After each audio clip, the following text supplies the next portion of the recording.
Bonjour à tous les étudiants. Je présente dans cette vidéo le chapitre sur les provisions. Je commence par une petite introduction. Si je veux comparer entre les amortissements et les provisions, ce que nous avons vu dans le chapitre précédent sur les amortissements, c'est ce caractère certain et réversible de la diminution de valeur. Ça veut dire que les immobilisations amortissables, la diminution de leur valeur par l'usage et le temps, elle est constatée dans un tableau, dans un plan d'amortissement. Chaque année, on applique le taux et chaque année, on inscrit la dotation, l'annuité d'amortissement dans le CPC comme une charge et aussi dans le bilan, dans un compte d'actifs, mais qu'il est créditeur. Ça veut dire qu'il vient en soustraction de la valeur brute pour donner la valeur nette. Donc c'est un compte qui est crédité pour l'augmenter et débité pour le diminuer, même si c'est un compte de l'actif, c'est un compte soustractif pour les provisions et pour les amortissements.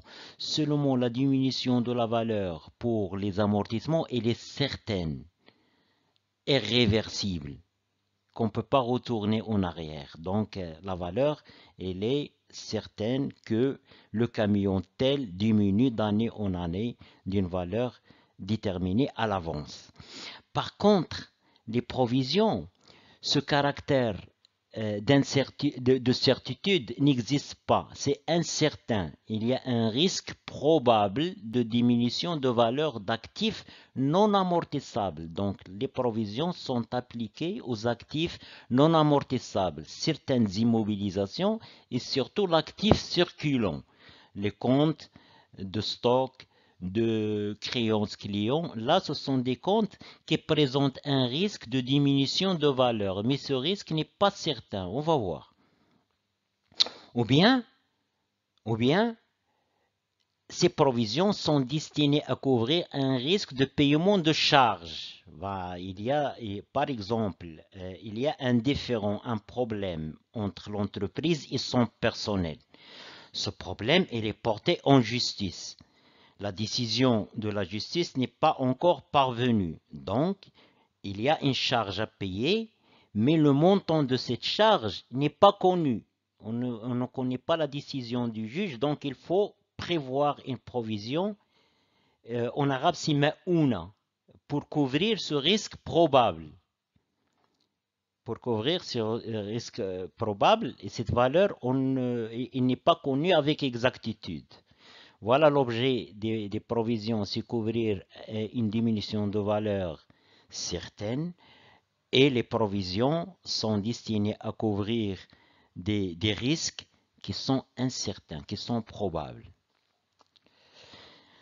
La constatation des provisions, ou bien la logique des provisions, répond au principe de prudence de la comptabilité. Donc, parmi les 8 principes, il y a le principe de prudence. Qu'est-ce qu'il dit ce principe? Il dit que les pertes de valeur, les diminutions de valeur, il faut qu'elles soient prises en compte, même s'ils n'ont qu'un caractère temporaire, même s'ils n'ont pas certaines définitives, il faut quand même couvrir ce risque pour donner une image fidèle du patrimoine de l'entreprise.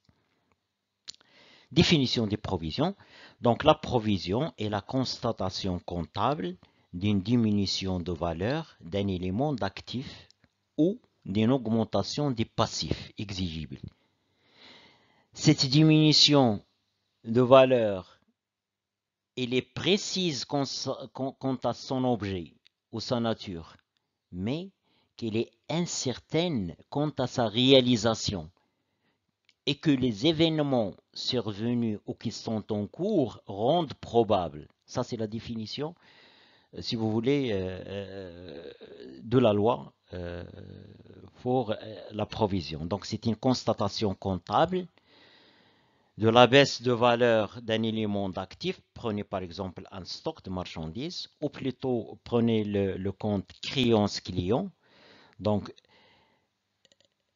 ce compte créance client risque, compte tenu des événements en cours, ça veut dire compte tenu par exemple des difficultés financières des clients, il y a un risque de non-paiement de sa créance, donc l'entreprise doit faire une provision pour couvrir ce risque. De combien, on ne le sait pas, mais il faut faire une provision. Voilà. Autre exemple, une charge, par exemple. Il y a un problème, il y a un litige entre l'entreprise et un partenaire, client, fournisseur, personnel, État, par exemple. Il y a un litige. On sait que ce litige porte, par exemple, pour le personnel sur des indemnités. Le litige, il est devant la justice, mais on ne sait pas quel est le montant de la pénalité à payer, par exemple. Donc, il faut prévoir une provision. Il faut prévoir une provision pour couvrir cette charge. Voilà la définition de la provision. Donc, à partir de cette définition, on peut distinguer deux catégories de risques couverts par les provisions. Il y a ceux qui entraînent une diminution de l'actif, risque de perdre la valeur d'un stock de produits finis, par exemple, risque de perdre certaines créances, donc diminution de l'actif, et ceux qui entraînent une augmentation du passif, paiement d'une amende, paiement d'une garantie, prévoir par exemple un montant pour la révision des impôts, etc. Donc il augmente le passif. Alors il y a différents types de provisions. Et il y en a trois familles prévues dans le plan comptable marocain. Tout d'abord, les provisions pour dépréciation des éléments d'actifs, donc les provisions qui couvrent les risques de perte de valeur des éléments de l'actif circulant, par exemple. Et les provisions pour risques et charges, donc là c'est le passif, c'est l'augmentation des passifs, des provisions pour, pour couvrir des pénalités, etc. Ce sont des charges qu'il faut couvrir. Et il y a en dernier lieu les provisions réglementées. Donc concernant ces dernières, les provisions réglementées, ils n'ont pas vocation à constater la diminution de valeur probable. Donc ils n'ont pas ce caractère de couvrir des risques de diminution de la valeur d'un élément de l'actif. Leur utilisation relève des avantages fiscaux qu'ils procurent à l'entreprise. On les retrouve dans la rubrique 13. Capitaux propres assimilés. Ce sont des capitaux propres assimilés. Prenez l'exemple pour comprendre rapidement. Prenez l'exemple des comptes 1354. Provision pour investissement.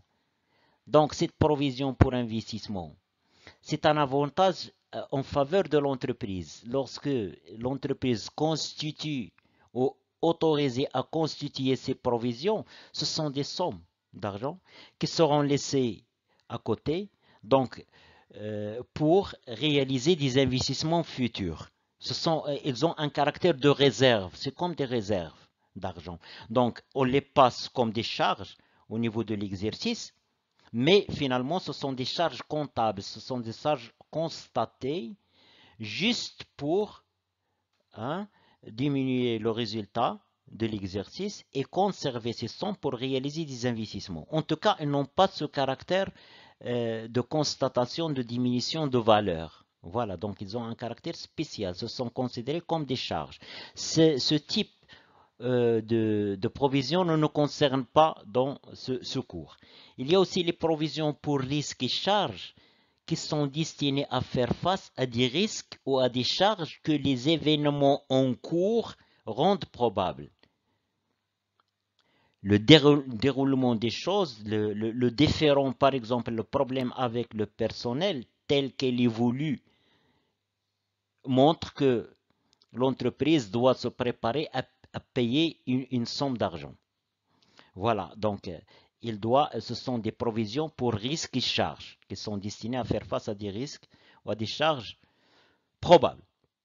Là aussi, ça ne nous concerne pas dans ce cours. Donc ces provisions-là, on les retrouve dans la rubrique 15, provisions durables pour risque et charge, et dans la rubrique 45, autres provisions pour risque et charge. Là, les provisions durables, c'est le passif permanent, et les provisions, autres provisions 45, donc ça, c'est le passif circulant. La différence entre eux, c'est le temps. Donc là, c'est pour une longue période, et les autres, ils sont exigibles à court terme, mais ils ont le même caractère. Et ça aussi, ça ne nous concerne pas. Et la troisième catégorie, ce sont les provisions pour dépréciation qui sont destinées à faire face au risque d'amoindrissement, de diminution de la valeur d'éléments d'actifs, résultant de causes dont les effets ne sont pas jugés irréversibles. Dont les effets ne sont pas jugés irréversibles. On les retrouve dans la rubrique 29, provisions pour dépréciation des immobilisations, et la rubrique 39, provisions pour dépréciation des comptes de l'actif circulant.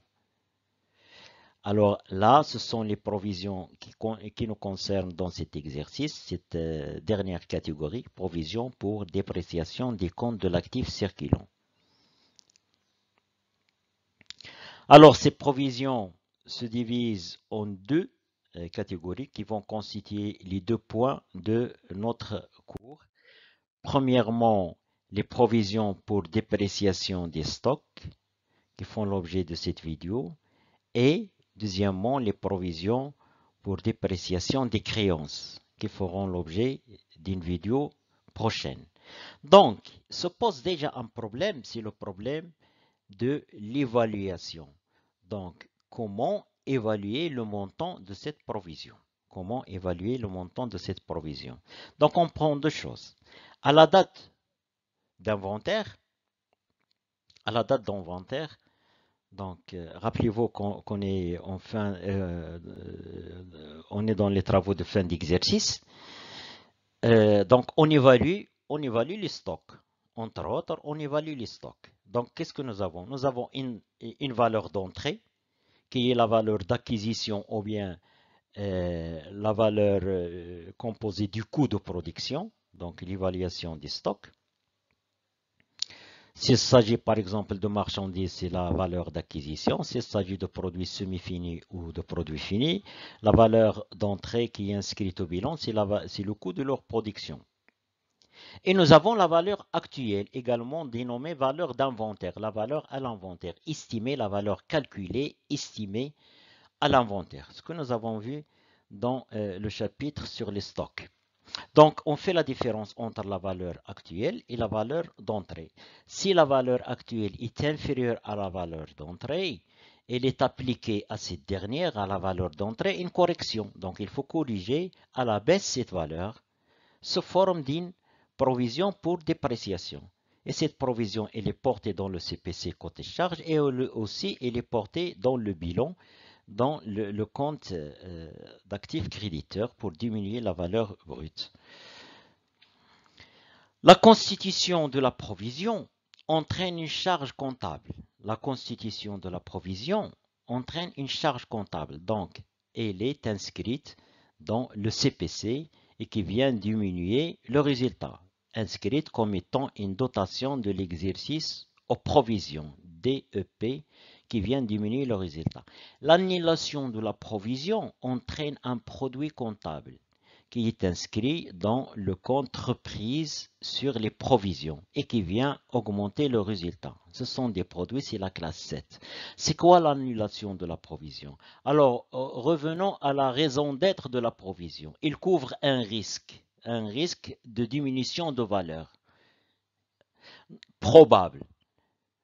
Alors, à la date de réalisation, à la date de la vente, par exemple, des stocks de marchandises, ou bien à la date d'échéance de paiement de la créance, le risque ne se réalise pas. Donc, la diminution de valeur ne s'est pas réalisée. Donc, il faut reprendre, il faut faire une reprise de cette provision. Donc, la provision qui a été inscrite côté charge, ce montant qui couvre le risque ne s'est pas réalisé, donc cette provision, il perd son objet, donc il doit être reprise dans le côté produit et augmenter le résultat. Je donne un exemple. L'état des stocks d'une entreprise au 31/12 l'année N est le suivant. Nous avons un tableau qui donne les montants bruts des éléments de stock et les provisions constituées au 31/12 N-1. Et il donne les montants bruts des éléments de stock et des provisions constituées au 31/12 l'année N. Donc les éléments de stock sont les marchandises, les matières premières, matières et fournitures et les produits finis. Ce que nous demandons, reconstituer les écritures d'annulation des stocks initiaux. Reconstituer, ça veut dire quoi? Ça veut dire voyons ce que s'est passé. Voyons ce que s'est passé au 1er janvier de l'année N. Voyons ce que s'est passé comme écriture comptable au 1er janvier de l'année N. Et puis, deuxième question, passer au journal les écritures nécessaires au 31/12 l'année N. C'est-à-dire après inventaire, la clôture de l'exercice. Donc le début de l'exercice c'est le 1er janvier N et la clôture c'est le 31/12 N. Ce que nous avons, c'est les montants bruts et les provisions constituées au 31 N-1 et les montants bruts et les provisions constituées au 31/12 de l'année N. Reconstitution des écritures d'annulation des stocks initiaux. Virement des stocks initiaux au compte de variation correspondant. Alors, pour solder les comptes, les stocks initiaux au 1er janvier de l'année N, je crédite les comptes de stock et je débite les comptes de variation de stock pour solde des comptes initiaux. Reprise des provisions constatées sur les stocks initiaux. Donc, sur les stocks initiaux, le tableau nous donne les provisions constituées. Alors, ces provisions-là, il faut les annuler. En appliquant la règle comptable, les provisions figurant au bilan de l'exercice précédent, N-1, font l'objet d'une reprise d'exploitation, compte 7196, reprise sur provision pour dépréciation de l'actif circulant. Aux provisions pour dépréciation de l'actif. Donc, le 1er janvier, je débite les comptes de provision du bilan et je crédite le compte reprise sur provision pour dépréciation de l'actif circulant. Annulation des provisions sur les stocks initiaux. Les provisions font l'objet de la deuxième colonne. Donc, le brut, il y a le brut, il y a la colonne amortissement et provision, il y a le net. Donc, les comptes d'amortissement et provision sont des comptes d'actifs créditeurs parce qu'ils sont des comptes soustractifs. Leur montant se déduit des montants bruts pour donner le net. Donc, il augmente côté crédit et diminue côté débit. Donc, pour les annuler, il faut les débiter. Donc, je solde les comptes des stocks initiaux et j'annule les provisions. Donc, j'inscris leur montant dans le compte reprise et provisions pour dépréciation de l'actif circulant. Écriture au journal au 31/12 de l'année N. Ouverture du compte de stock final par virement au compte de variation. Donc, je crédite les comptes de variation et je débite les comptes de stock final, marchandises, matières premières, matières et fournitures consommables, produits finis. Alors, ce sont les montants qui vont figurer dans le bilan d'ouverture de l'année N+1. Et création des provisions se rapportant au stock final. Donc, règle comptable numéro 2, les provisions devant figurer au bilan de l'exercice N font l'objet d'une dotation d'exploitation, donc compte 61 9 61, dotation de l'exercice aux provisions pour dépréciation des stocks. Donc au 31 12, je débite le compte de charge 61 9 61 et je crédite les comptes de l'actif 39 11, 39 12, 39 15, provision pour dépréciation des comptes de l'actif circulant, d'après inventaire. Donc, cette information, elle est donnée. Règle numéro 2. Les provisions devant figurer au bilan de l'exercice N font l'objet d'une dotation d'exploitation inscrite au compte 61 9 61, dotation de l'exercice aux provisions pour dépréciation des stocks. Donc, règle comptable numéro 2, les provisions devant figurer au bilan de l'exercice N font l'objet d'une dotation d'exploitation 61 9 61. Dotation de l'exercice aux provisions pour dépréciation de stock. Donc, les provisions devant figurer au bilan de l'exercice N dans les comptes de provision, dans la colonne, deuxième colonne de l'actif, la deuxième colonne du bilan. Donc, les provisions devant figurer au bilan, c'est-à-dire dans la deuxième colonne du bilan de l'année N, font l'objet d'une dotation d'exploitation 61 9 61. Donc, le montant de ces provisions-là, il faut l'inscrire dans le compte de charge 61 9 61. Dotation de l'exercice aux provisions pour dépréciation de stock. Donc, ils vont figurer sur le bilan pour corriger le montant brut au début de l'exercice et